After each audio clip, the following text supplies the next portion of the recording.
මට මේ වෙලාවට හිතනවා මේ තේරම මම ඔක්කොම දාලා දාලා ආපහු ගෙදර යන්න. ඒතකොට ඉවරනේ කියලා මම. ඒත් දැන් කොහෙන්ද? අපේ මහගෙදර විකුණලානේ. ආයිත් බොරුනේ අම්මාපා. අපේගේ මහගෙදර විකුණලා. එක එක සල්ලි බෙදාගෙන. මම මේ ළඟදී ගෙදර ගිහලා අම්මගෙන් සල්ලි ගිහුවා. අම්මා කියනවා මේ ආන්වන්ට සල්ලි යකපින්දා අපි සල්ලි ටික බෙදාගත්තා. අම්මගේ රෙද්ද. අපෝ උන්දන මොකද කියලා මගේ අනුපාඩු බලන්න. මම පොත් ගන්න පෑන් ගන්න අය මොනවද රීලෝඩ් එකක් දාගන්න රුපියල් 50ක් හරි තියෙන්නේ. උන්දන දවුවා. මට එපා වෙලා තියෙන නැත්තම් මේ මට වෙලාවකට හිතෙනවා ඔළුව හැරිච්ච අත ගිහිල්ලා හිඟා කන්න.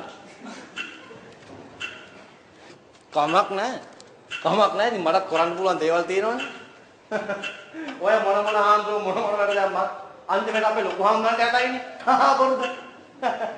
ඕර්දයක් කරගත්තද?